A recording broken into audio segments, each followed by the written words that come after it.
Hello everybody, and thank you for joining me for another Scream Queens review. Today it is Season 1, Episode 11, Black Friday, and I have to say I really enjoyed this episode. I thought it was one of the best of the series, and it really sets up next week's finale very well. So I'll get right into what I thought were the highlights of the episode. We started with a very humorous opening scene, and after that we get a scene where the dean tells all the girls they're going to stay where they are, but the girls rebel and decide to go shopping, and maybe the dean knew something that nobody else did because the masked killer shows up, and Chanel, instead of running away for some reason, decides to stay and confront the killer, which turns out to be a bad idea because she gets shot with an arrow.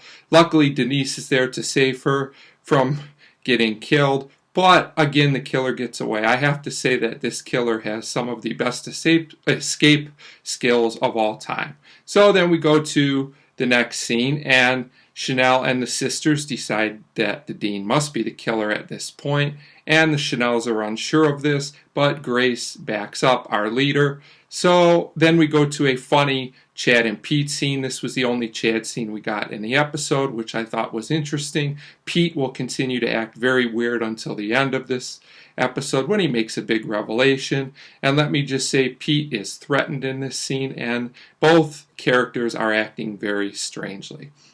So then we go to a scene with the dean, Grace and Chanel and Grace have decided that the best way to kill the dean is to poison her. But, of course, their plan doesn't work. It is not said why it doesn't work. I guess the dean is just immune to this method. They should know it's going to take more than this to kill Dean Munch. I mean, come on. Really? So, we now go to another scene, and for some reason Grace has a change of heart after talking with Pete, and she decides that they cannot kill the dean, but now everyone else is with Chanel, so Grace is pretty much cast out, which leads to another good scene between her and her dad Wes. They have very good chemistry together, and they seem to now be on good terms again. But Chanel continues to plan to kill the dean, and this time her and the other Chanels decide they are going to freeze her, and the dean has some kind of powers against this as well, because once again they fail. I saw this failure coming, but these scenes are pretty entertaining, so no real complaints from me, although I am starting to wonder what kind of superpowers the dean has at this point. Then we go to Pete, who's really in some ways the main focus of this episode, having a mysterious phone call. And then we see him with the outfit of the killer in his closet, so he is really becoming a prime suspect at this point. More on that in a minute. So now the Chanels are all having theories on how the dean is still alive and what they need to do to kill her. I thought these scenes were pretty funny. I actually laughed out loud at this part, but they're determined to still try one more time to get rid of her.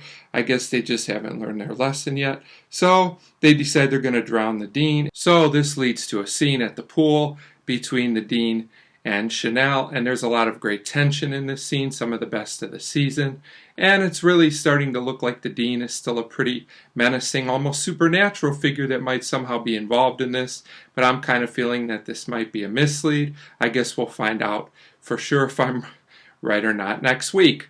And then we go to the final scene of the episode between Grace and Pete, and Grace basically tells Pete that she is ready to take their relationship to the next level, the next step of intimacy, but Pete rejects her and makes a revelation that makes him as big a suspect, if not more, than he ever was.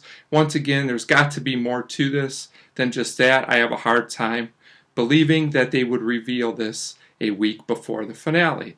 So you guys can let me know what you think. Overall, I thought this was an excellent setup for the last episode, which I am now really looking forward to. And you guys can tell me if you have any theories on next week or just Scream Queens in general. And I give this episode a 4 out of 5.